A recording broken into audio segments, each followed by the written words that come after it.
Bueno, buen día. No sé si se escucha bien, si me avisan. Sí, se escucha espectacular, Maricel. Bueno, como yo no veo la pantalla de ustedes, yo voy a compartir pantalla y ustedes díganme si se ve bien, ¿sí? Dale.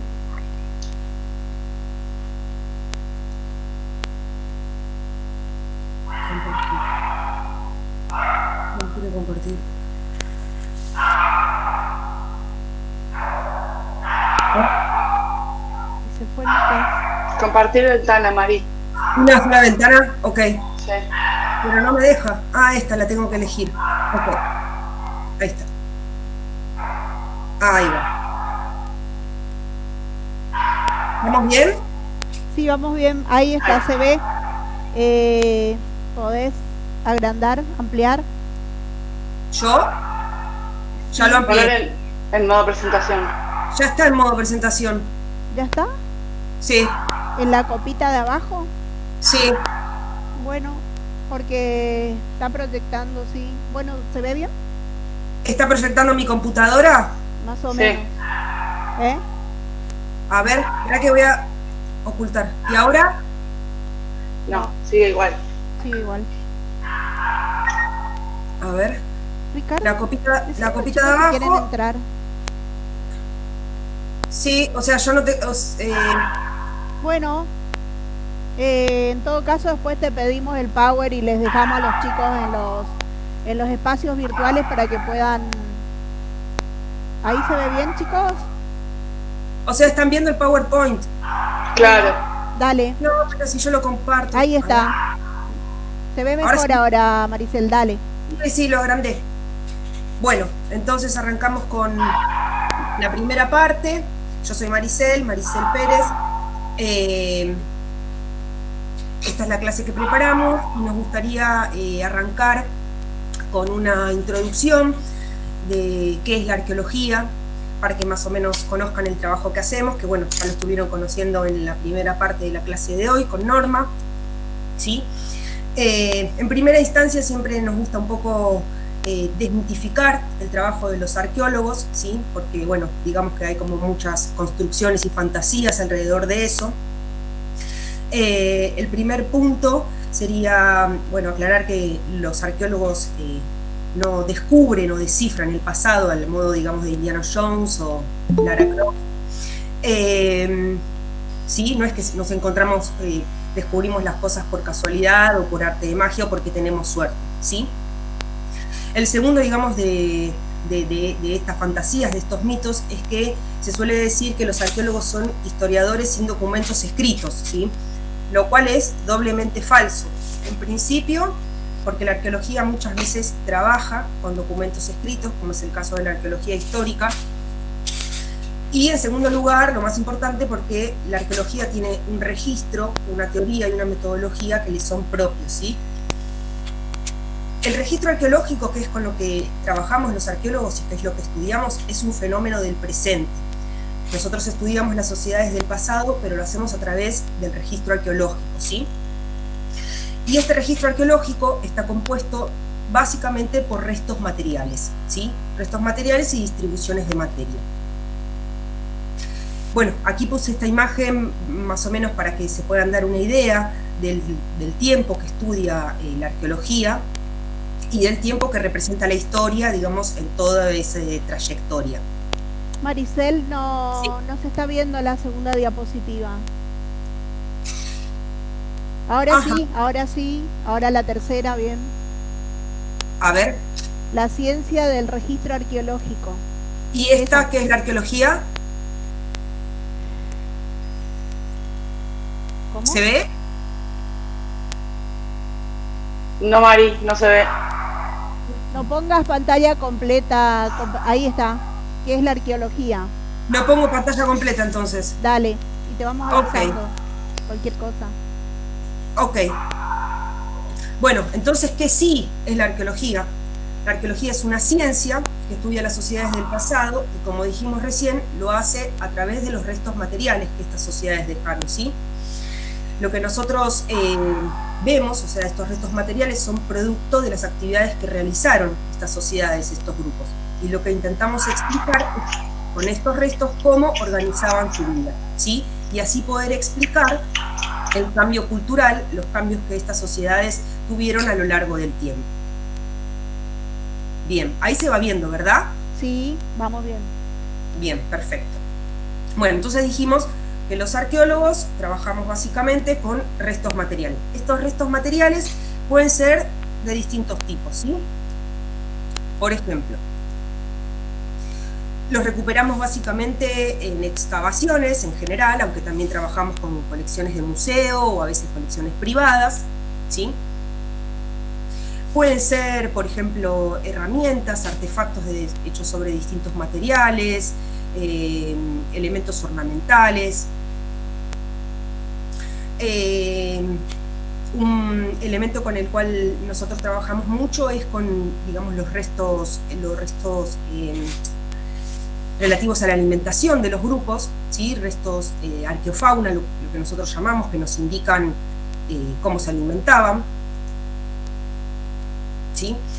También dentro de estos restos materiales entran los restos humanos, ¿sí? Los enterratorios, ya sean completos, incompletos, dispersos, concentrados, con ajuar, sin ajuar, ¿sí? También las representaciones artísticas, pictóricas, sobre distintos soportes, como piedras, estructuras que pueden ser de distinta escala, ¿sí? Como en este caso están viendo algunas, ruinas, o inclusive, como ven en la foto de abajo, a la derecha, si bien no están las estructuras, están las huellas, ¿sí? Esos agujeros que ven en la tierra, que la excavación permitió descubrir, digamos, que son huellas de antiguas estructuras. Bien, estos restos materiales tienen leyes para su conservación y su protección en todo el mundo y también en Argentina, que se ajustan a leyes internacionales. En Argentina la ley vigente es la ley 25.743 y tiene un decreto reglamentario, y en la provincia de Misiones la Dirección General de Patrimonio Cultural y Museos es la autoridad de aplicación de la ley. ¿Esto qué significa? Que frente al eventual hallazgo arqueológico, cualquier tipo de hallazgo de valor arqueológico, uno debe avisar, ¿sí?, a este organismo. En general en las ciudades no, pero digamos en ámbitos rurales es muy frecuente que los pobladores, trabajando en sus casas, suelen encontrar materiales arqueológicos. Por eso, bueno, aquí siempre tratamos de hacer mención de cómo proceder frente a esos hallazgos. Siempre lo ideal es avisar. Bien, entonces decíamos que los arqueólogos trabajamos con restos materiales, ¿sí? Es decir, nosotros estudiamos el pasado, pero lo hacemos a través de los restos materiales. Y esos restos materiales son contemporáneos, ¿sí? Entonces, ¿qué pasa?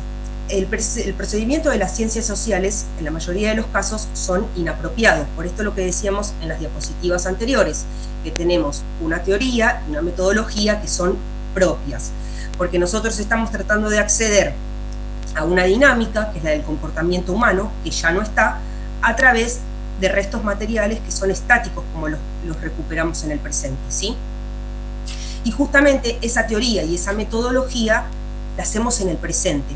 Por eso esta flecha roja, digamos, va para un lado y viene para el otro, ¿sí? Porque, digamos, es muy común escuchar que el pasado nos ayuda a conocer el presente, pero en el caso de la arqueología hay que tener en claro que esa relación también es en el sentido contrario, que nosotros desde el presente vamos hacia el pasado. Bien, ¿están viendo ahí? ¿Se ve? Sí, se ve. Bien. Bueno, la historia regional surge como una reflexión crítica a la tradicional historia regional, ¿sí?, que propone ir más allá de las fronteras nacionales y estudiar la comprensión de los procesos sociales, entendiendo a la región como una construcción histórica, ¿sí?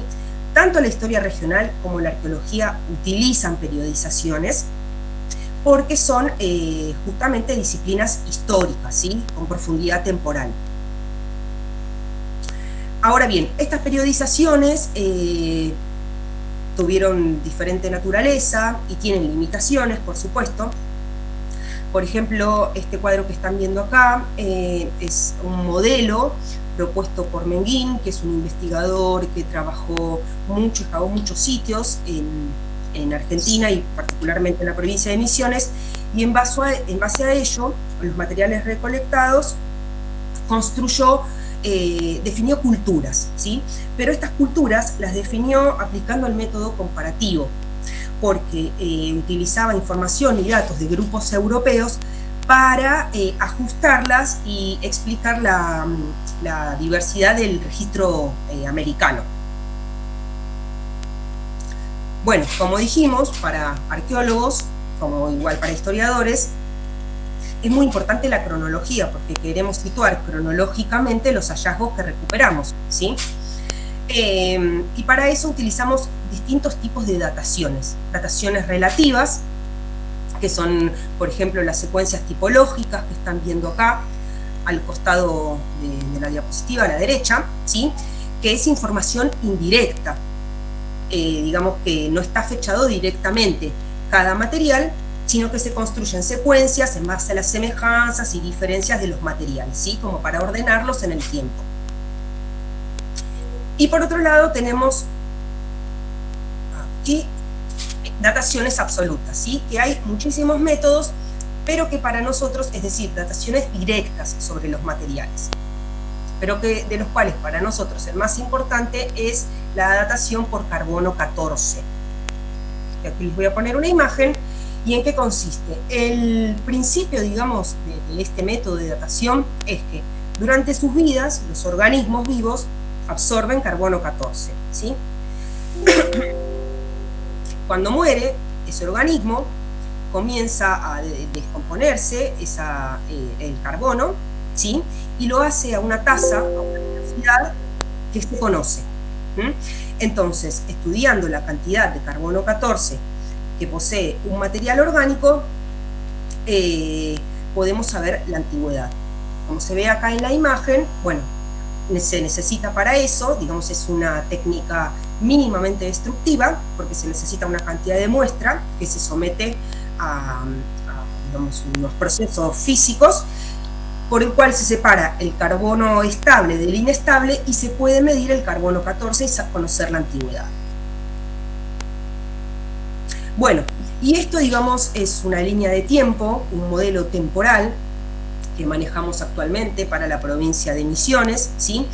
Digamos que es superador, intenta hacerlo, de las periodizaciones antiguas, ¿sí? Y en el cual, para construir esta línea de tiempo, este modelo, tenemos en cuenta la dinámica ambiental, ya sea social y natural, ¿sí? Y no comparaciones con otros grupos.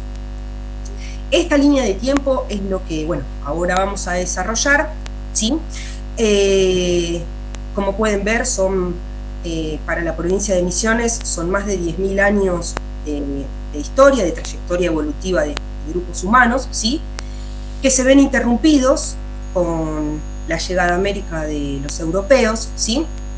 Y particularmente en la provincia de Misiones, con la instalación de las reducciones jesuíticas de pueblos guaraníes.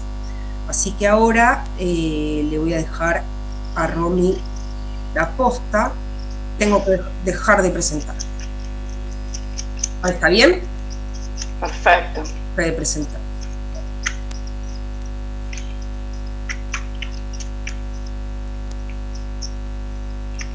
Bueno, buenos días a todos. Mi nombre es Romina Silvestre, soy doctora en arqueología, egresada de la Universidad de Buenos Aires, y como dijo Norma, estamos trabajando en proyectos con la Universidad Nacional de Misiones hace varios años ya.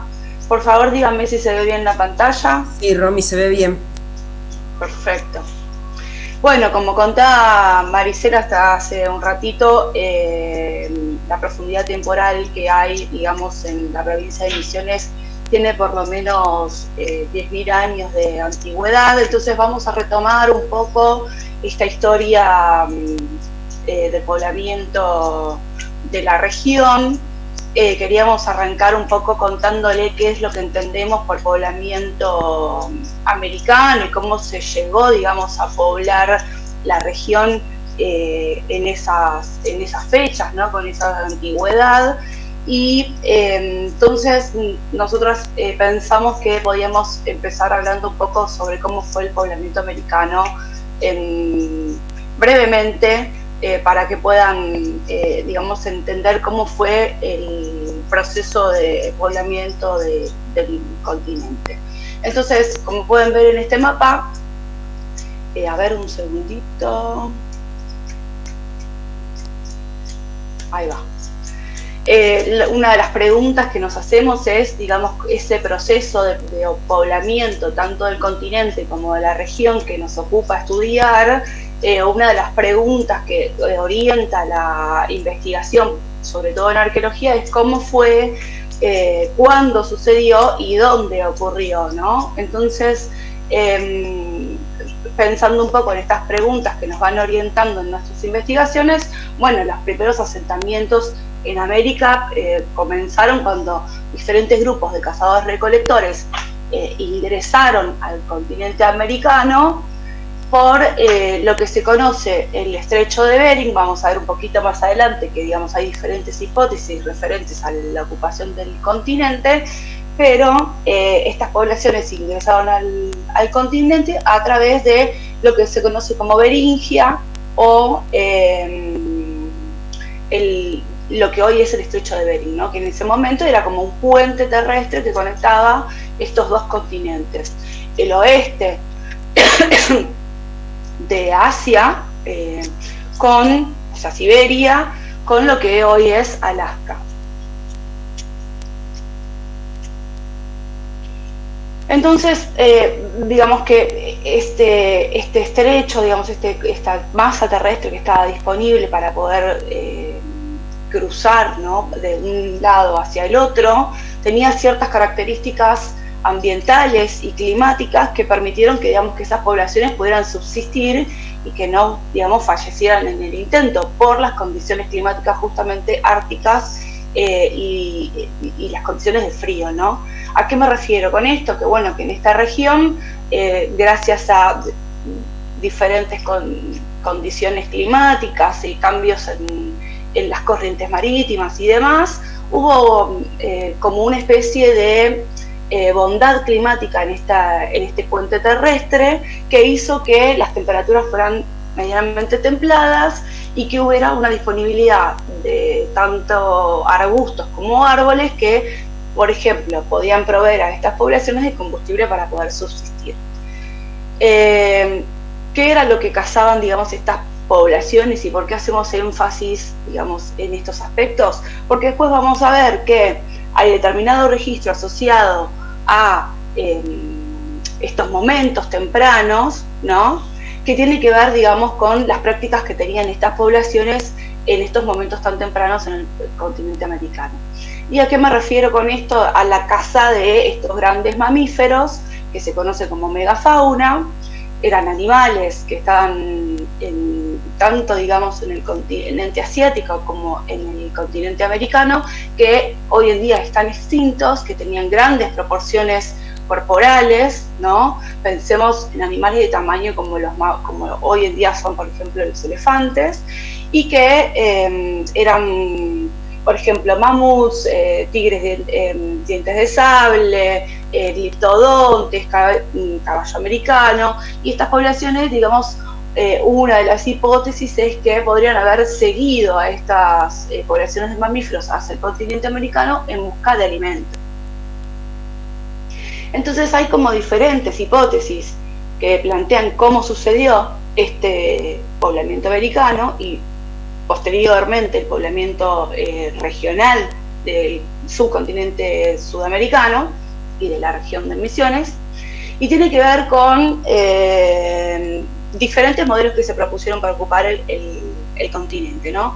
El más conocido se conoce como Clovis I. Este modelo ya fue superado porque se demostró que las dataciones que tienen estos sitios asociados a este tipo de tecnología, que son puntas de lanzas, o sea, piensen que esto tienen tamaños medianamente grandes, estas puntas. Tienen una antigüedad de 11.500 años y hoy en día ya sabemos que hay sitios arqueológicos que son mucho más antiguos que esto, ¿no? Y este sitio, por ejemplo, fue uno de los que se utilizó para plantear los modelos de cómo fue el poblamiento en la región, porque era un sitio de matanza de megafauna, de esos grandes animales que vimos recién. Entonces, otras hipótesis plantean que podría haber sido o por el corredor que existió entre estas dos masas grandes de hielo que existía en ese momento. Piensen que hace 18.000 años antes del presente, el clima era bastante diferente a lo que conocemos hoy en día, y lo que hoy es principalmente Canadá estaba ocupado por masas de hielo. Esas masas de hielo ocupaban casi todo lo que hoy es Canadá, salvo lo que se postula a través de varias hipótesis de que existió este corredor donde no había hielo y donde las poblaciones provenientes de Siberia, Beringia y Alaska podrían haber ingresado al continente americano. Casualmente, digamos, hay como una línea de sitios arqueológicos que podría sostener esta hipótesis, aunque hoy en día otra de las hipótesis, otra de las teorías donde se discute esto del poblamiento americano, plantea que podría haber sido a través de la costa, de la línea de costa, desde Beringia por Alaska, a través de la costa noroeste de Canadá y Estados Unidos. Estos sitios nuevos que han sido encontrados, como pueden ver, tienen antigüedades bastante anteriores a lo que les contaba antes, que era Clovis, ¿no? 14.300 años antes del presente. AP significa justamente eso, años antes del presente.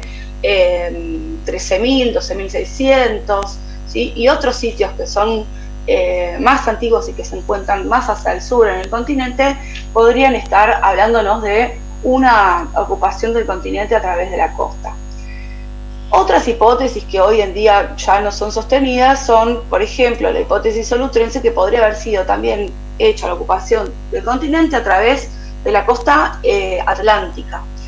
Esta hipótesis, que está basada principalmente en que el diseño de unas puntas de proyectil hallada en la costa este de Norteamérica, o sea, lo que es Estados Unidos y Canadá, la presencia de unas puntas con estas formas lanceoladas, podrían como establecer un vínculo entre lo que es la tecnología que hay en Europa, la tecnología de puntas en Europa, y la presencia de esta tecnología de lanzas de puntas Clovis y otras asociadas, que lo que plantea este autor es que podría ser como un vínculo tecnológico entre estas dos tecnologías presentes en América y en Europa.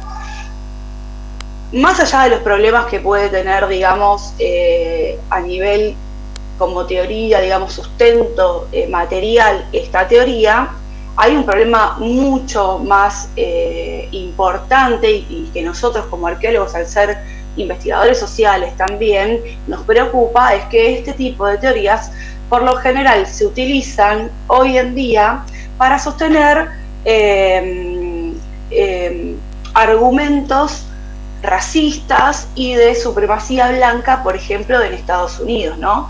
Porque uno puede pensar que si realmente la ocupación del continente americano sucedió desde Europa hacia lo que sería Norteamérica, o sea, Estados Unidos y Canadá, los primeros ocupadores de ese continente serían blancos europeos caucásicos y no pueblos originarios con rasgos más asiáticos, y entonces esto permitiría a esta gente discutir estas disputas que tienen los pueblos originarios por ejemplo, el acceso a las tierras, por las reivindicaciones, por los genocidios desde la conquista hasta hoy en día, etcétera, etcétera, etcétera. Entonces, hoy en día se sostiene que las vías de poblamiento americanos fueron múltiples, podrían haber sucedido en diferentes olas, en diferentes momentos, por diferentes vías de acceso. ¿Qué es lo que nos permite sostener esto? Bueno, la presencia de sitios arqueológicos con fechados tempranos, a veces incluso contemporáneos, tanto en el norte del continente americano como en América Central y América del Sur. Acá lo que vemos son las características que tienen esta tecnología que yo les decía que tiene un nombre porque justamente, como nos contaba hace un rato Maricel, esta tendencia a la periodización hacía que uno utilizara determinados artefactos para organizar la periodización, y esos artefactos representaban, digamos, en el pasado, ¿no? A principios del siglo XX, a mediados del siglo XX, representaban diferentes culturas. Entonces se conocía que podía haber sido ocupado el continente por primero la cultura Clovis, luego la cultura Folsom, pero en realidad lo que a nosotros nos interesa es conocer la tecnología, cómo fueron confeccionadas y manufacturadas estas puntas de proyectil, qué características tienen, por qué esas características pensamos que podían permitir que cazaran a esta megafauna, por ejemplo, ¿no?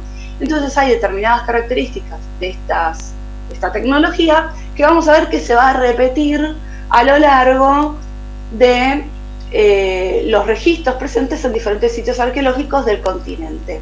Entonces esto tiene que ver más que con una cultura, una forma de resolver problemas asociados al medio ambiente, ¿no? O sea, si yo tengo una fauna grande y que, digamos, no la puedo cazar solo porque podría morir muy probablemente si intento cazarlo solo, entonces hay diferentes estrategias que puedo implementar, como por ejemplo la caza en grupos, y si esa tecnología me resulta eficiente para cazar esos animales, entonces probablemente la siga utilizando y transmite ese conocimiento a mi descendencia, a mis hijos, ¿no? Entonces esa puede ser una de las explicaciones de por qué estos rasgos tecnológicos se replican con sus diferencias a lo largo de todo el continente americano. Como les contaba recién, entonces estos grupos que ocupaban estos espacios eran cazadores-recolectores altamente móviles. Esto de la movilidad nos puede hablar un poco también de cómo fue la ocupación del espacio y a qué tasa se ocurrió esa ocupación del espacio. Pero algo que quería resaltar también es que justamente estos grupos en este momento no producían sus alimentos, sino que solamente los obtenían del medio ambiente, ¿no? A diferencia de lo que veremos después, de que hay otros grupos posteriores, que vamos a ver ejemplos de la región, que empiezan a producir sus alimentos. Me refiero a prácticas hortícolas o agricultura. Entonces, existen, como les contaba, esta dispersión de sitios a lo largo del continente. Como podemos ver, hay sitios tempranos también en el sector central del continente. Este sitio arqueológico es notable porque está, digamos, no solamente en México, que es un sector como de paso biogeográficamente entre lo que es el norte y el sur del continente, sino porque también se recuperó material arqueológico en un cenote, que es, digamos, una determinada formación geológica que se encuentra muy comúnmente en México y que tiene condiciones subacuáticas, ¿no? O sea, esto fue excavado por un equipo de arqueólogos con equipo subacuático, y se recuperaron no solamente restos faunísticos de los animales que cazaron en ese momento, como pecarí, tapir, tigre de diente de sable, puma con color, sino que también se recuperaron restos óseos humanos. Entonces, vemos que hay una dispersión de sitios arqueológicos y cronológicamente también de estos primeros humanos, tanto en el norte como en Sudamérica, ¿sí? Y muchos de los sitios tempranos que son anteriores, digamos, a este modelo Clovis, se encuentran en América Latina, aunque estos sitios fueron bastante disputados, bastante discutidos, ¿no? ¿Qué comparten, como les decía anteriormente, de todos estos sitios? Bueno, muchas veces, además de compartir la cronología, comparten rasgos tecnológicos. la presencia, por ejemplo, no solamente de puntas proyectil de lanza, digamos, de tamaño grande, sino que tienen determinadas características. Estas puntas se las conoce como, o fueron definidas como pisiformes. Pisiformes viene de pescado, pisi significa pescado, formes forma, o punta cola de pescado porque lo que es el pedúnculo de las puntas, si lo ven acá, se asemeja a lo que sería la colita de un pescado, ¿no? Entonces, por eso fueron denominadas con ese nombre. ¿Y dónde las encontramos? Con sus variaciones las encontramos tanto en Colombia, Costa Rica, Ecuador, Panamá, Venezuela, Brasil, Argentina, Chile, Guayana Británica. Digamos que hay una tecnología y un diseño que es compartido por estas poblaciones y que es transmitido, digamos, entre estas poblaciones, ¿no? Estos sitios tempranos que les contaba, hay algunos de ellos que fueron también ampliamente discutidos porque presentan dataciones muy tempranas que no son concordantes con las posibilidades, digamos, de la llegada del hombre o del ser humano al continente americano. Uno de estos sitios es Pedra Furada. Si bien estos sitios tuvieron estudios donde se hacen análisis, digamos, de los procesos de formación de sitio, los fechados más antiguos todavía siguen siendo discutidos. Y otros hallazgos importantes son este sitio como Monteverde, que se encuentra bien en el sur, si lo ven acá en el continente americano, que entre otras cosas se encontraron restos de coprolitos. ¿Qué son los coprolitos humanos? Son restos de materia fecal fosilizada que permiten conocer, por ejemplo, la dieta que tenían estas poblaciones tempranas, ¿sí? Y un sitio que está bien excavado, que está excavado con técnicas, digamos, muy actuales, que tiene confiabilidad su fechado, a pesar, digamos, de estos problemas con estos sitios más tempranos latinoamericanos, es Piedra Museo, que es un sitio que se encuentra bien también en el sur de la Patagonia, y es un sitio que tiene una estratigrafía muy pareja, que es confiable, que tiene una excavación prolija y que representa un sitio de matanza de estos animales grandes y de despostamiento de animales. Entonces, y lo interesante es que no es solamente que tiene, digamos, este fechado antiguo, sino que tiene esta punta de proyectil, que también es un fragmento, pero que es una típica punta cola de pescado. Y estos sitios con esta punta de proyectil también son encontrados en otros lugares de Argentina, como por ejemplo en la región pampeana, los sitios como Cerro del Sombrero y Cerro de la China. Y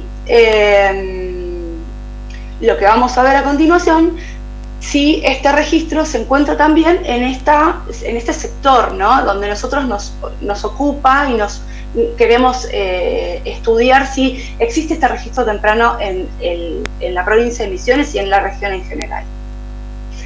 Entonces, como vimos hasta recién, ¿cómo llegó el hombre a América? Bueno, llegó a través de estos grupos de cazadores-recolectores altamente móviles. Todavía no sabemos muy bien el tiempo, o sea, la temporalidad ni las formas, ¿no? Aunque hay algunos modelos que dicen que postulan que esta ocupación del continente fue a través de corredores biogeográficos, o sea, o por la costa o por los caminos de menor esfuerzo, como por ejemplo los ríos. Entonces, ¿hay un registro pleistocénico en la región? Sí, lo hay. Tenemos sitios tempranos en Brasil, tanto en el norte de Brasil, como vemos en esta figura, como en este sector que es el que nos ocupa a nosotros, ¿sí? ¿Cómo era el ambiente o cómo es el ambiente en este lugar? Bueno, sabemos que la zona que nos ocupa estudiar está poblada o ocupada principalmente por dos tipos de ambientes. Lo que vemos acá en verde oscuro es lo que se conoce como el bosque atlántico, y lo que vemos acá en verde claro es lo que se conoce como el bosque de araucarias.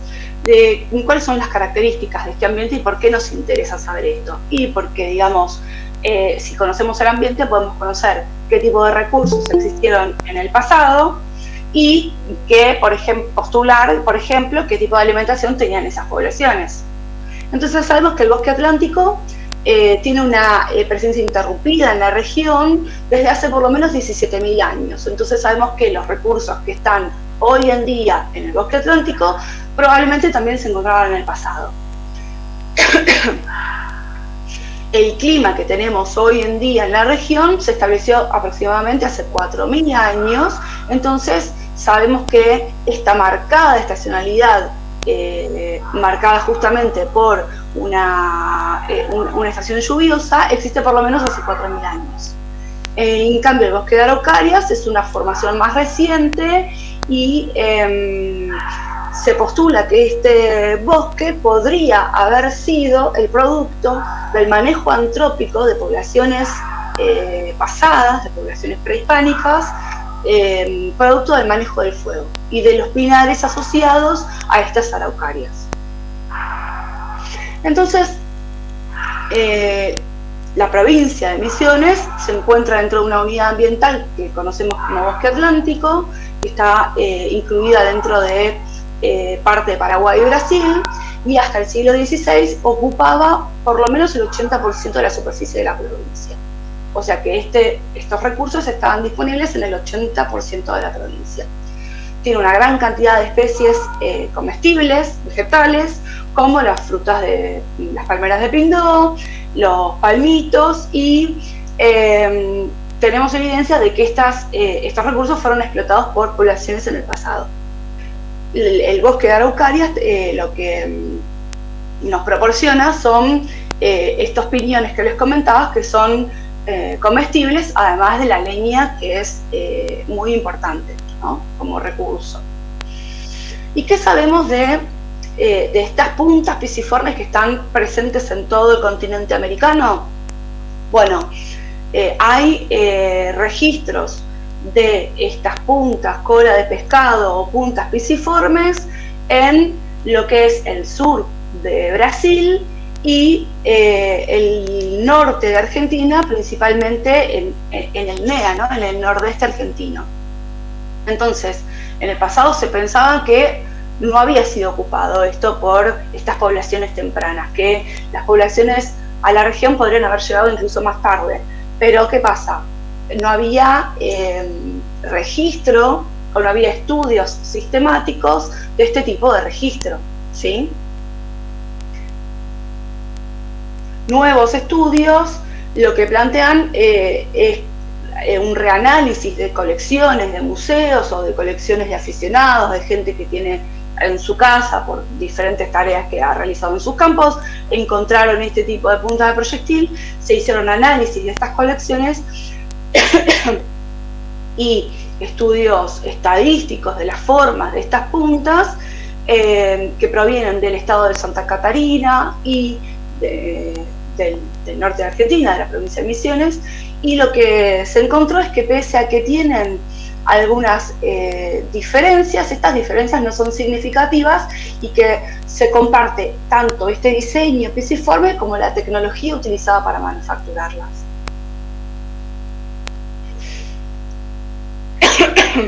Entonces, el único problema con este registro que vemos en este mapa, que de dónde provienen todas estas colecciones, es que son justamente análisis de colecciones y no hay sitios datados todavía. No tenemos un contexto estratigráfico que nos permita decir, bueno, podemos tomar esta muestra y datarla a través de esta técnica del carbono 14. Entonces, Como les contaba, encontramos también este registro en el norte de Argentina. Este mapita nos muestra de dónde fueron recuperadas otras muestras utilizadas para otro trabajo que fue publicado.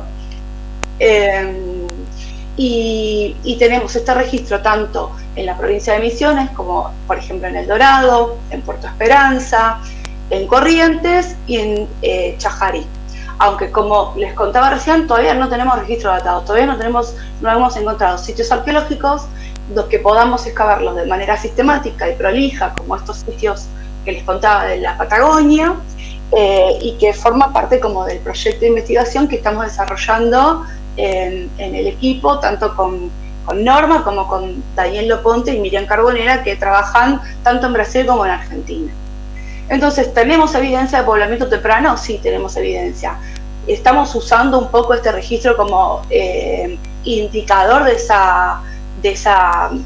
ese poblamiento temprano? Sí, pero porque tenemos registro de que en otros sectores del continente, este mismo registro fue confiablemente asociado a una datación temprana.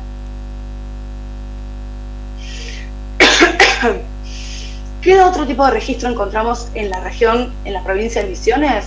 Bueno, encontramos también a través de colecciones, porque por suerte la provincia de Misiones posee una riqueza arqueológica enorme, pero está como todavía latente de ser estudiada. Si bien nosotros estamos trabajando, hay mucho por hacer todavía. Entonces, ¿qué es lo que sabemos? Lo sabemos, muchas cosas las sabemos a través de trabajos que se han hecho en el sur de Brasil, como les contaba, o como el análisis de colecciones, ¿sí?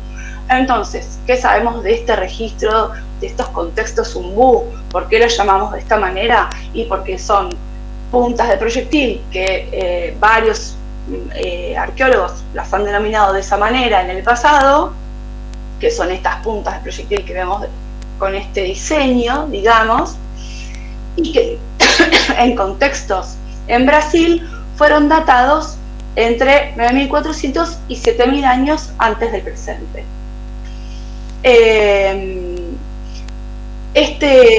Digamos, o sea que tenemos un registro temprano que está datado en un contexto cercano, en el sur de Brasil, en los estados de Santa Catarina, y también se plantea que estas puntas estuvieron asociadas a la caza de grandes mamíferos, ¿no?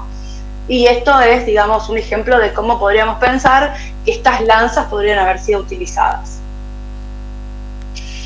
Pero, digamos, hay otros, más allá, digamos, de estas puntas, hay otras cosas que aparecen en estos contextos. Por suerte hay sitios arqueológicos excavados y nos permite conocer qué otro tipo de registro hay asociado con estas puntas, digamos.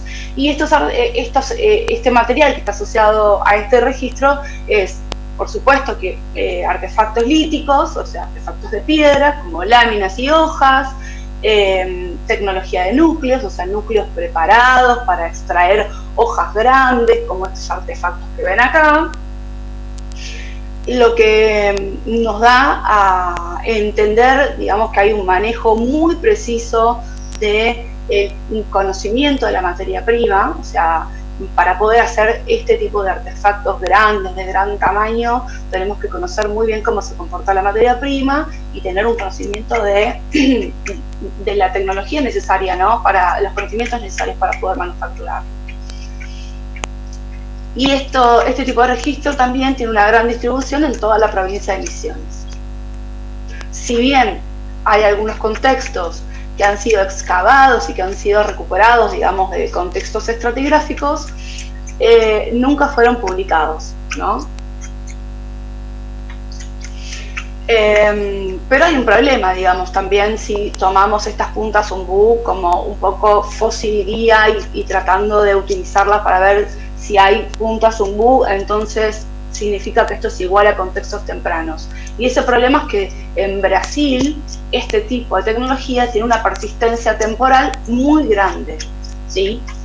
Por ejemplo, en el sitio Garibaldiño, que es un sitio que se encuentra en el estado de Río Grande do Sul, estas puntas aparecen en contextos estratigráficos con dataciones confiables que van desde el 11.660 años antes del presente a 7.500 años antes del presente. O sea que tienen una persistencia temporal muy grande, ¿no?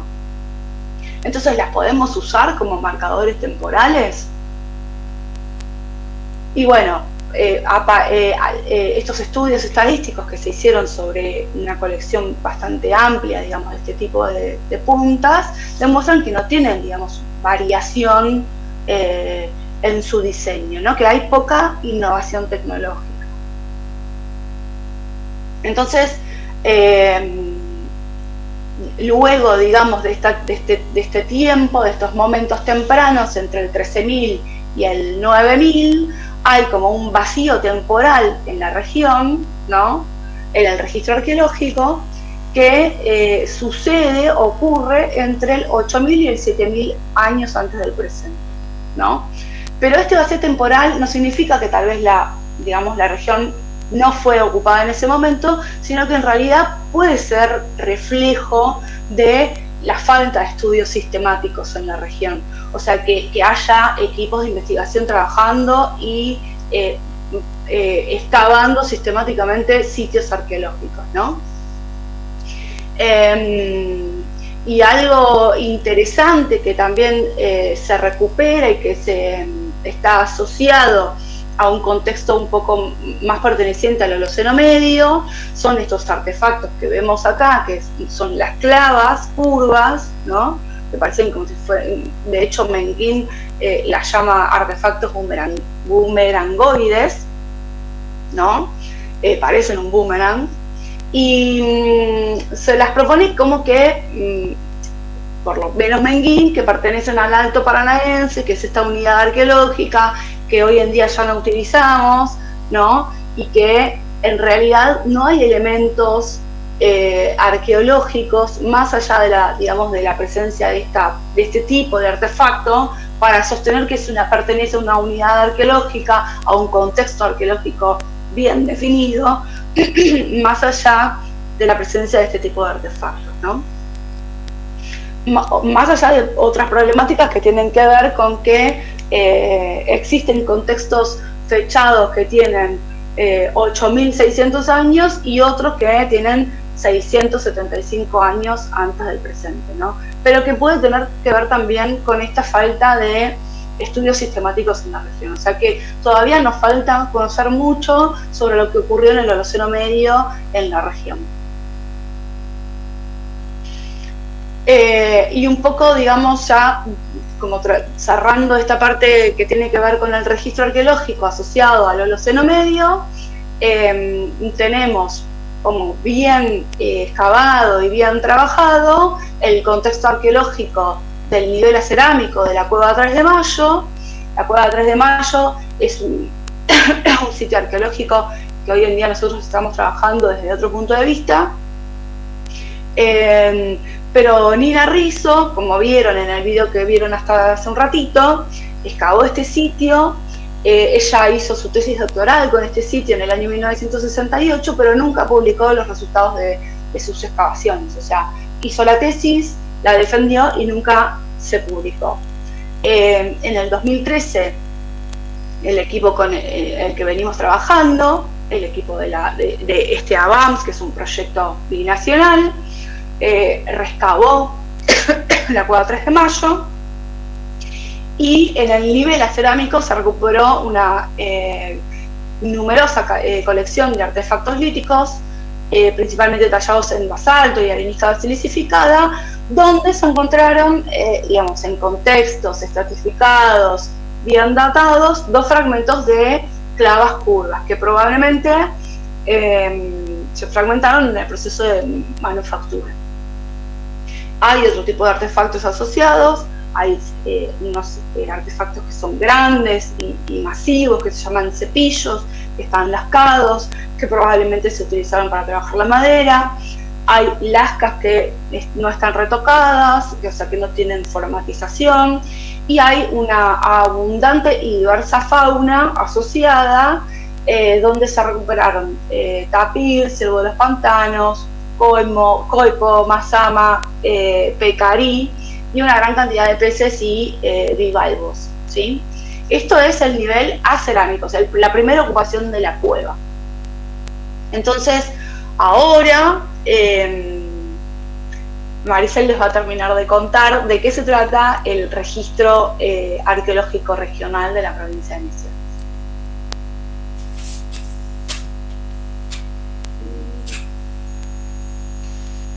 Bueno, comparto pantalla. ¿Se escucha? Sí, se escucha bien. Bien. Parte 3. Voy a tratar de ponerla grande, pero... ¿Se ve? Sí, se ve muy bien. Ah, ¿se ve grande? Bueno, yo veo más o menos, pero... ¿Y si paso la diapositiva? No. Bueno, entonces vuelvo como antes. Sí. Sin la copita. Por así. favor. Así. Bueno, entonces, retomamos la línea de tiempo que les mostramos. Romina recién desarrolló los dos primeros periodos de trayectoria cultural, digamos, lo que nosotros llamamos como el primer periodo de grandes cazadores móviles y el periodo intermedio, ¿sí? Que como pueden ver, y vieron recién, abarca más de 9.000 años, ¿sí? Y ahora vamos a hablar del último periodo, que sería el desarrollo de grupos horticultores en la provincia de Misiones, que es justamente el que se ve interrumpido por la llegada de los españoles a la provincia, ¿sí?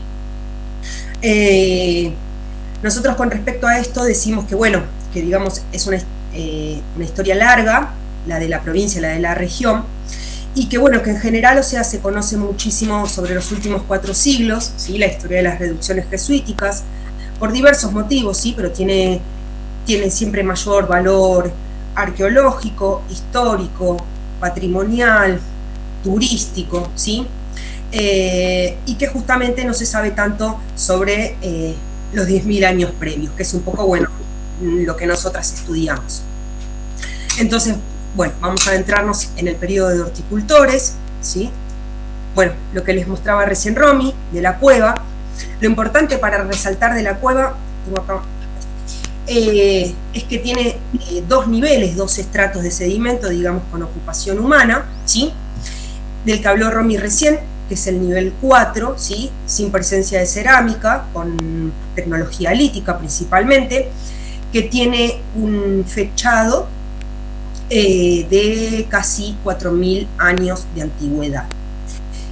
Este fechado ubica al sitio Cueva 3 de Mayo como el más antiguo de la provincia de Misiones hasta ahora datado, ¿sí? Porque todas las otras cronologías son, como explicó Romina, relativas, es decir, por asociaciones tecnológicas y, bueno, de los contextos arqueológicos. El otro de los niveles de la Cueva 3 de Mayo, el nivel 2, ¿sí? Digamos, el gran cambio es que es ocupación con tecnología cerámica, ¿sí? A esta ocupación se la conoce como Itararé-Tacuara, está fechada en 800 años antes del presente, aquí en la cueva, ¿sí? Hay, digamos, un tipo de registro que está muy extendido en toda la provincia y en el sur de Brasil,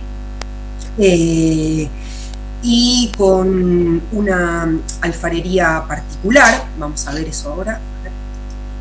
Acá está, ¿sí? Itararé-Tacuara es una unidad arqueológica, ¿sí? Es una unidad arqueológica que engloba variabilidad, ¿sí? Y que comparte ciertas características, como el tipo de explotación de sitios, algunos por arriba de los 400 metros sobre el nivel del mar, ocupación de cuevas y aleros y también sitios a cielo abierto. Y por supuesto, digamos, uno de los rasgos más distintivos es la producción de cerámica, de alfarería. Esta alfarería, que se utilizaba para procesar, consumir y almacenar alimentos, con unas tipologías, unas formas particulares, que son como como jarras, como vasos altos, ¿sí? Y escudillas pequeñas, chatas, como pueden ver, hay una representación de la diversidad morfológica. Y en la imagen de la derecha, o sea, lo que están viendo es la típica decoración de la cerámica de Itararé de Tacuaro, que son puntos, que son impresiones de cestería, impresiones de marlos de maíz, o a veces ciertos tipos de ungiculados, ¿sí? Es decir, con la uña o con herramientas que dejan una impronta similar a la uña. Bien, este material que están viendo acá procede del nivel cerámico de la cueva 3 de Mayo, ¿sí? Porque no solo obviamente se recuperó cerámica, sino también como restos faunísticos y tecnología lítica y ósea, ¿sí? La tecnología ósea, no sé si llegan a ver, es muy importante porque, bueno, por el tipo de contexto, no es fácil recuperar huesos, ¿sí? Por el suelo misionero, creo que lo vieron ustedes en el videito de Antonia Rizzo, ¿sí? Aquí hay anzuelos y algunos artefactos en hueso que están decorados con pequeñitos puntos. Bien,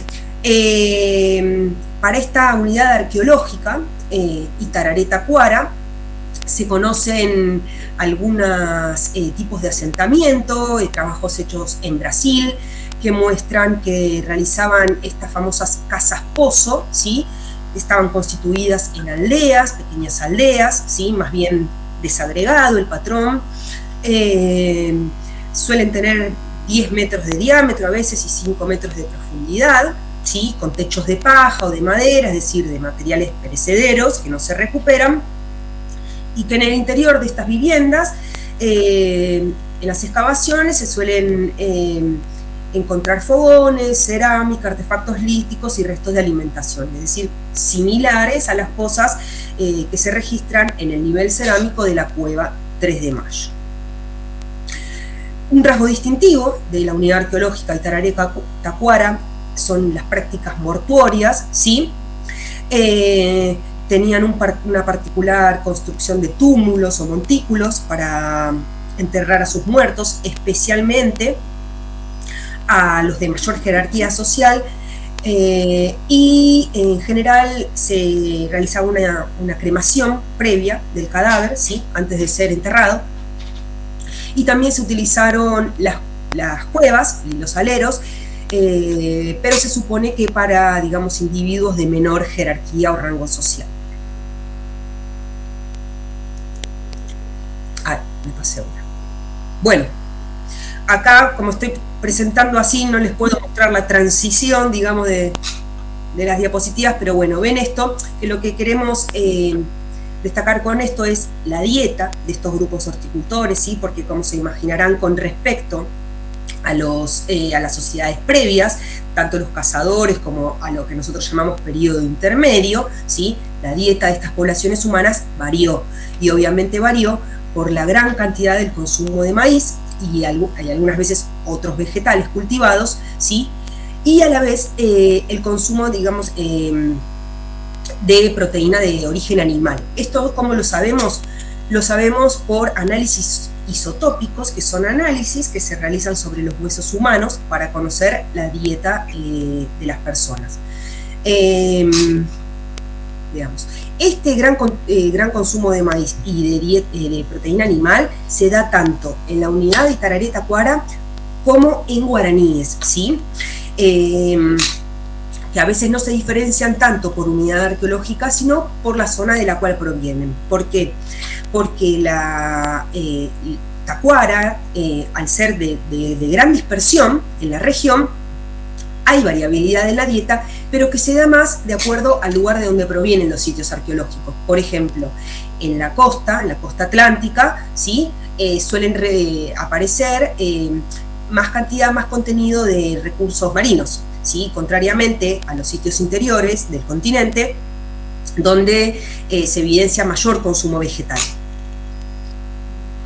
Bien, bueno, y ahora pasaríamos al último de los grupos horticultores, digamos, o unidades arqueológicas que nosotros llamamos, porque bueno, digamos, nuestra intención justamente no es ponerle un nombre cultural, sino que nosotros trabajamos con restos materiales, por eso nosotros decimos son unidades arqueológicas, ¿sí? Que es la unidad arqueológica tupí-guaraní. Y que es el proceso que se ve interrumpido justamente con la llegada de los españoles a la provincia. Miren aquí que tengo unas cositas que no quiero olvidar decirles. Bien. Estos grupos, bueno, tienen un origen amazónico, ¿sí? Son grupos horticultores de origen amazónico, es decir, que no son locales, ¿sí? Es que se sospecha que, digamos, su lugar de origen, el centro de dispersión, está en el actual estado de Rondônia, en Brasil, ¿sí? Y que desde allí se dispersaron, llegando, por ejemplo, más o menos para el 2500 antes del presente, al estado de Río de Janeiro, la costa de Río de Janeiro, y al punto más austral meridional de su dispersión, que es el Río de la Plata, más o menos para el 700 antes del presente, ya estaban las poblaciones guaraníes, es decir, unos pocos siglos antes de la llegada de los europeos al Río de la Plata, ¿sí? El registro arqueológico lo que muestra en la provincia de Misiones particularmente es que la ocuparon toda, digamos, tanto sobre el río Uruguay como sobre el río Paraná, ¿sí? La principal vía de acceso fueron los grandes ríos, ¿sí? Desde allí se dispersaban. La provincia de Misiones ocupa un lugar, digamos, en medio en la dispersión en toda la dispersión guaraní, que es a una escala subcontinental, ¿sí? Y para la provincia de Misiones disponemos de dos fechados radiocarbónicos, ¿sí? Uno es el del sitio Panambí, sobre la costa del río Uruguay, un sitio que trabajaron Sempé y Cajiano en la década del 90 y que tiene un fechado de 920 años antes del presente, ¿sí? Es decir, unos cuantos siglos antes de la llegada de los españoles. Y el otro fechado es sobre la costa del río Paraná, el sitio Corpus, ¿sí? Cuyo fechado es bien cercano, bien contemporáneo, porque tiene 500 años antes del presente, es decir, que coincidiría aproximadamente con la llegada de los españoles a la provincia. Bien, la organización social, estas imágenes, bueno, son representaciones, un jefe con poder, digamos, efectivo sobre las sociedades, esta sociedad organizada en aldeas con vínculos familiares, ¿sí? Ahí están viendo las estructuras habitacionales, que eran bastante grandes, ¿sí? Como están viendo, podían albergar cientos de individuos. Y, bueno, practicaban, como se sabe, el canibalismo, la antropofagia, ¿sí? Digamos, en contextos rituales, y también tenían prisioneros, esclavos. En cuanto a la economía, lo importante es que era una economía mixta, ¿sí? Basada principalmente en la agricultura del maíz, pero también de muchos otros vegetales que van variando de acuerdo, esos vegetales cultivados de acuerdo a la región, digamos, de toda esta dispersión guaraní en el subcontinente. Una agricultura de roza y quema, digamos, en el talado, con énfasis en el talado de los montes y en la rotación de los cultivos, ¿sí? Para no, digamos, para poder reutilizar y no, no me sale la palabra, bueno, por el uso, digamos, más eficiente de los suelos. La caza era una actividad muy importante, ¿sí? La recolección, por supuesto, de vegetales silvestres, y la pesca en menor medida. Bueno, y ahora les quería mostrar un par de diapositivas para no cansarlos, con, digamos, la tecnología de los guaraníes, ¿sí? Aquí se ve, ¿no? Sí se ve, Maricel. Ok. Algunos de los artefactos líticos que se recuperan, ¿sí? Lascas, como estas que ven aquí, artefactos pulidos y rodados, ¿sí? Y también estos tres tipos de artefactos característicos, que son los calibradores, que aparecen no solo en Misiones, sino digamos, en la región, en el sur de Brasil, ¿sí? que están manufacturados sobre arenisca, que es una roca friable, digamos, relativamente blanda, ¿sí? Con esos surcos que ven ahí. Los arqueólogos pensamos que se utilizaron básicamente para la reactivación de puntas de proyectil, es decir, para afilar las puntas. Por otro lado tenemos estos objetos bellísimos, tembetás, típicos del sistema tecnológico guaraní, ¿sí? Que son adornos labiales, y que muchas veces están confeccionados sobre cristal de cuarzo y hachas, ¿sí? Hachas que, bueno, son herramientas, digamos, para trabajar y para desmontar. Bueno, y por último, algunas imágenes con, digamos, uno de los elementos más representativos de la tecnología arqueológica guaraní, que es, perdón, justo me estaba entrando una llamada, que es la cerámica, ¿no? Esta cerámica tan particular,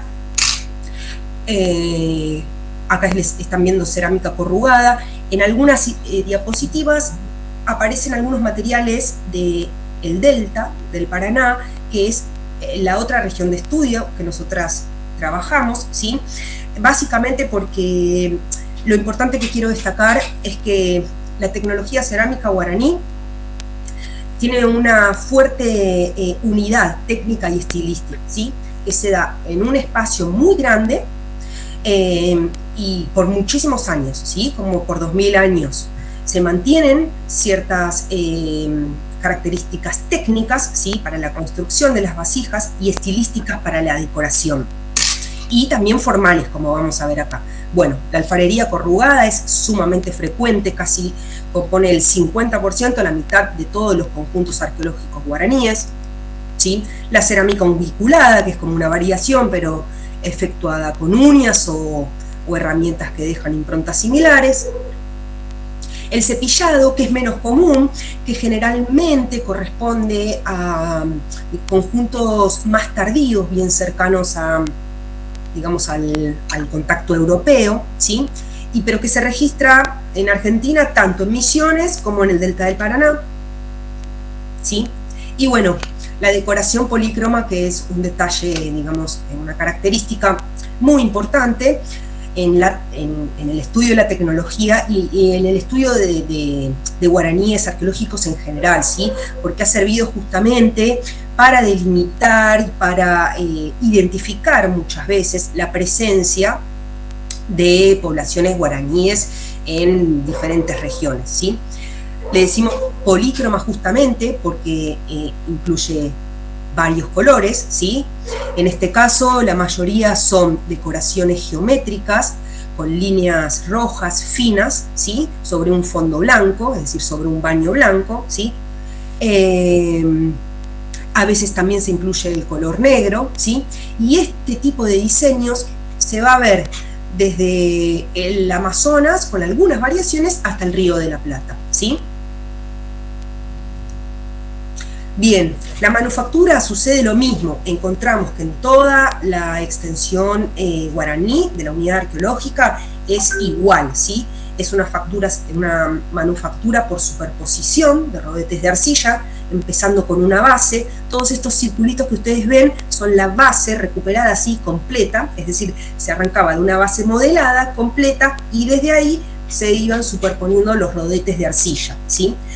Como las vasijas, el repertorio de vasijas guaraní incluía recipientes muy grandes, se solían hacer por etapas, ¿sí? Estas vasijas, es decir, hacer una primera parte, dejar secar, hacer una segunda parte, porque como van a ver, además justamente las formas son, aquí tenemos, son perfiles compuestos estas vasijas, ¿sí? O sea, tienen cuellos, lo que nosotros llamamos cuellos, o bordes carenados, ¿sí? Que permiten, digamos, dejar secar hasta un momento y seguir, ¿sí? Este tipo digamos, de modelizaciones de la forma, ¿sí? Que se desarrollaron básicamente sobre los trabajos de Montoya, de Antonio Ruiz de Montoya, el padre jesuita, y sobre los trabajos de La Salvia y Brochado, investigadores brasileños en la década del 80, estas formas se registran en toda la expansión guaraní, ¿sí? Aquí tenemos algunos ejemplos de estas formas, son todas vasijas de misiones, de sitios de misiones, ¿sí? Y se registran tanto formas vinculadas a contextos domésticos, es decir, a la preparación y al consumo de alimentos y bebidas, ¿sí? Como otro tipo de vasijas vinculadas a contextos rituales y, bueno, y al entierro en urnas, ¿sí? En urnas funerarias, que era una práctica mortuoria muy común y muy difundida entre los pueblos guaraníes, ¿sí? Estas vasijas, excepto la imagen de la izquierda, también provienen todas de la provincia de Misiones. Bueno, y como no los quiero avanzar con mayor materialidad, muchas gracias. Ahora estamos abiertas para todas las preguntas. Sé que abrumamos con mucha información, pero bueno, esperen que voy a cerrar acá. Ahí está. Dejé de compartir ya, ¿no? Sí. Okay. Bueno, si quieren ahora hablar ustedes, preguntar. Bueno, no sé, estuvieron súper concentrados y concentradas. No sé si alguien tiene alguna preguntita. Yo en particular quiero tirar una punta en eso. Y bueno, como hablamos siempre de misiones en la región y eso involucra, ¿no?, esta parte de Argentina que es la provincia de Misiones, Corrientes, por ahí parte de Entre Ríos puede también estar presente, por lo menos en lo que fueron exponiendo, esos lugares están. Y después también el territorio, digamos, del sur de Brasil. Y nosotros siempre planteamos también una relación y puntos en común con poblaciones, digamos, en el sureste, digamos, de Paraguay.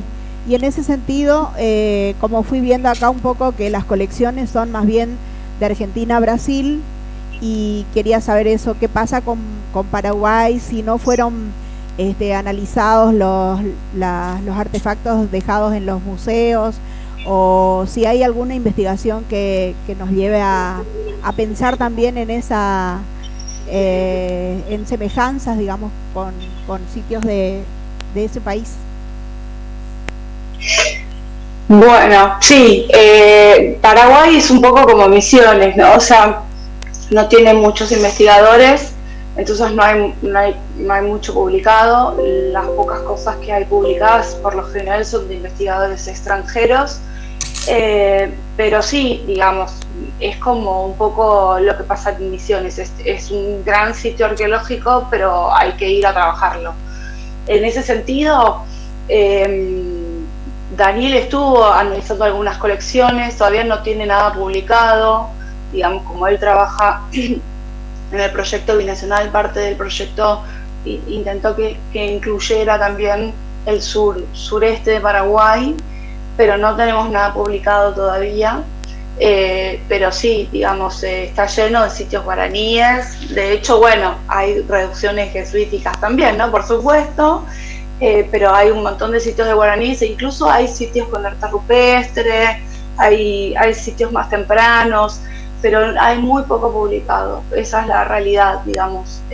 Sería interesantísimo que equipos nuevos se propongan, digamos, ir a estudiar. Incluso, digamos, no tenemos ningún dato de estas etapas de poblamiento temprano, ¿no? O sea, pero probablemente sea por la falta de estudios sistemáticos. Bien. Ricardo, ¿querés comentar o preguntar algo? Te paso el micrófono. Me dijeron que no puedo pasar de esta franja territorial.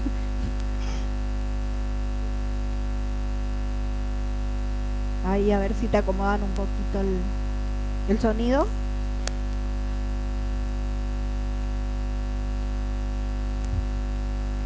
Hola, buenos días. ¿Me escuchan bien? Sí. Bueno, ¿qué tal? Buen día. Perfecto. No te vemos. Mejor.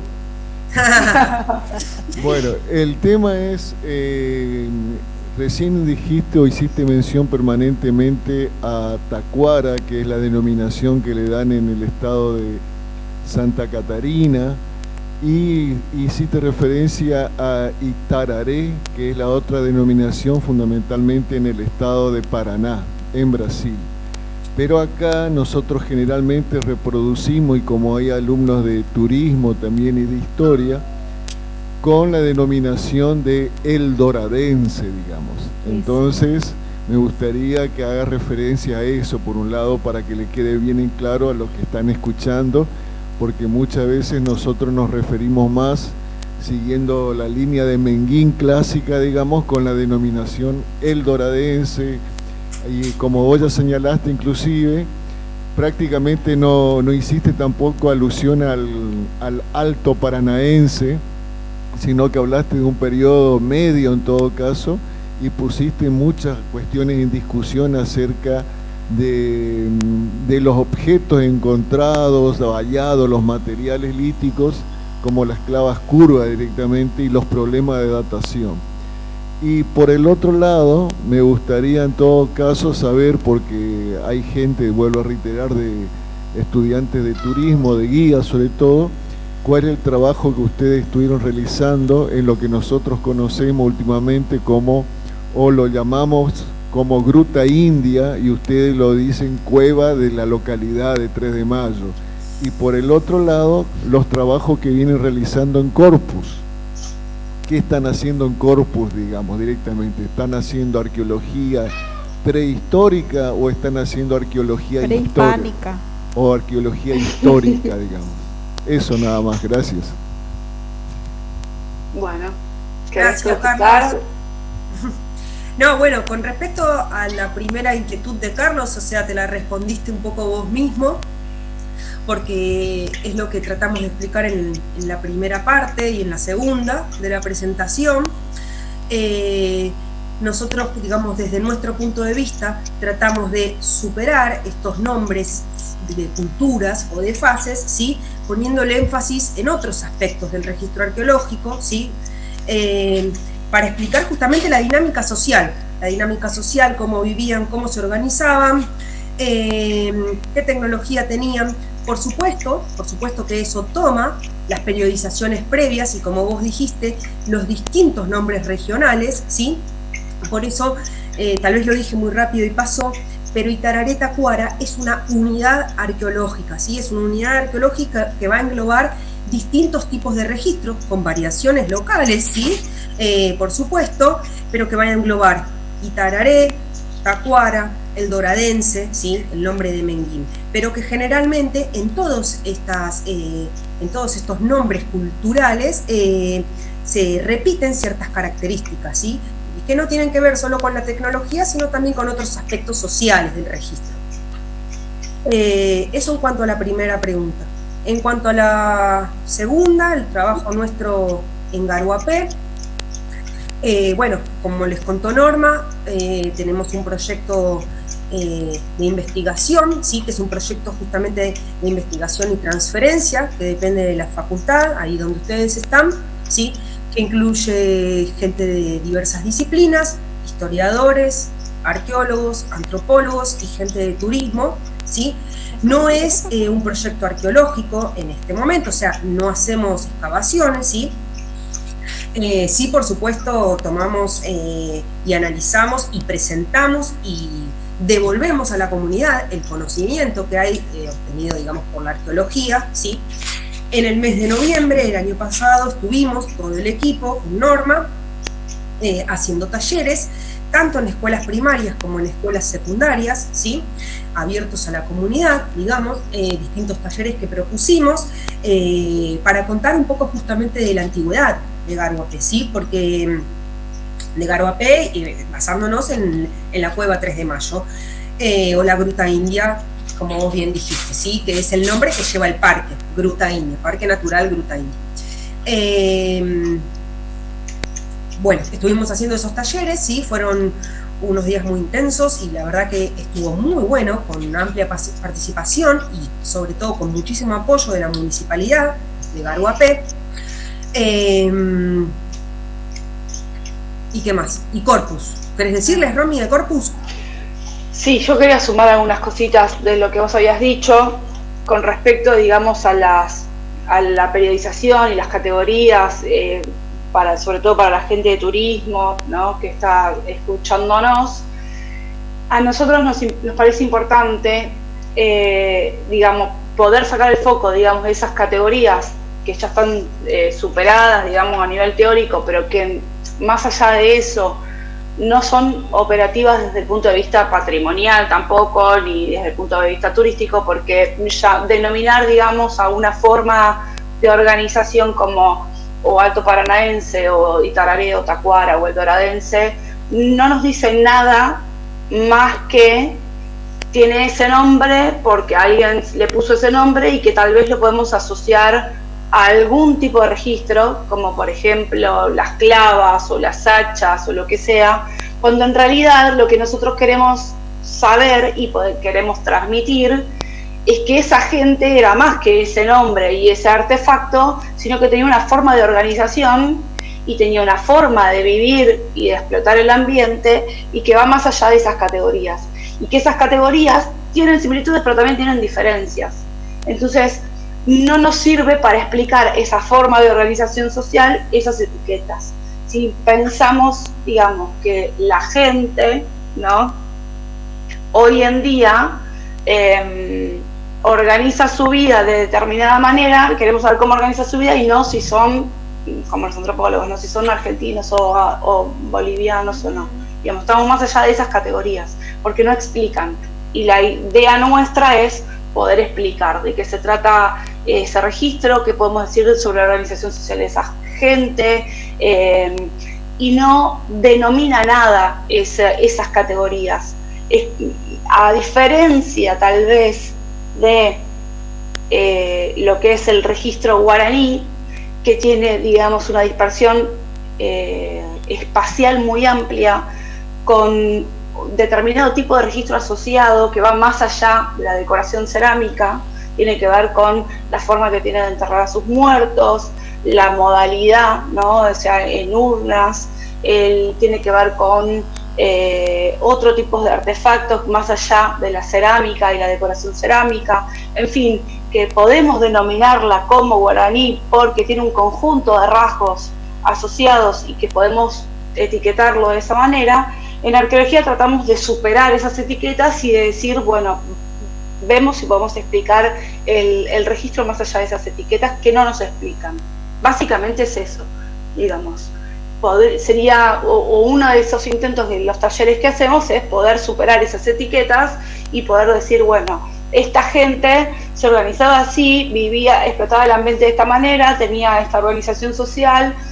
Sobre su cosmología no podemos decir nada porque no hay registro sobre eso, pero bueno, podemos decir un montón de otras cosas más allá de si en Argentina se llama El Doradense y en Brasil se llama Itararé o Tacuara o Itararé Tacuara, ¿sí? Bien, sobre Corpus. Y en Corpus, nosotros estuvimos trabajando en un sitio prehispánico que tiene registro asociado con poblaciones horticultoras de origen amazónico, o sea, lo que conocemos como guaraníes. Y la verdad que es un sitio súper interesante, que ha dado un montón de material, que ha sido extensamente publicado, ¿no? Tenemos trabajos de artefactos líticos, de análisis de la tecnología lítica, de la tecnología cerámica, en fin, de la fauna que recuperamos, que nos permite también hablar, digamos, un poco de cuáles son las similitudes y diferencias de la organización de esta gente que vivía, digamos, en una dispersión geográfica bastante amplia, ¿no? O sea, desde el centro de Brasil hasta la desembocadura del Río de la Plata. Bien, hay una preguntita acá de una compañera estudiante. Bueno, no sé si se me escucha. ¿Sí? ¿Se Sí. ¿Se escucha? Bien. Mi nombre es Ruiz Díaz Nazarena, soy estudiante de Historia, me presento antes que nada. Yo tuve la posibilidad de, cuando mencionó a Corpus, visitar el centro de interpretación, hacer el recorrido, ¿no? De la mano de la museóloga y restauradora que es Estela Garma, que ella es la que nos recibe a la hora de ingresar al centro de interpretación.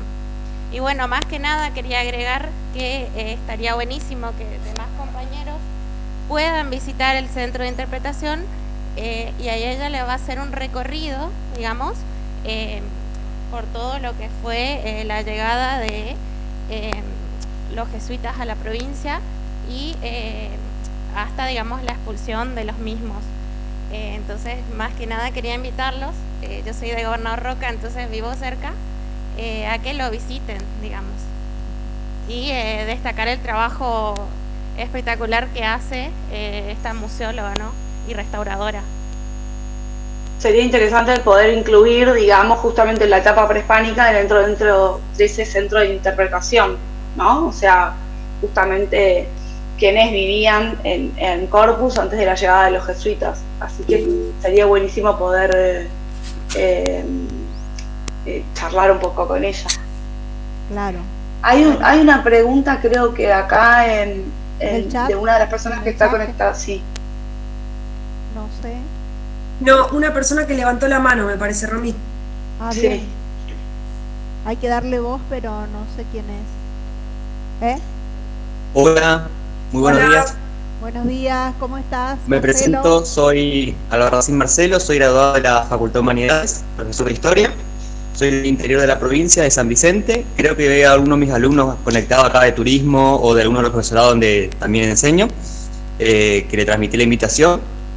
Muy interesante, muy linda su explicación, la verdad. Otra forma de ver lo que tenemos acostumbrado a notar, como dijo el profesor Ricardo, que tiene que ver con las fechaciones ya que venimos manejando en Misiones.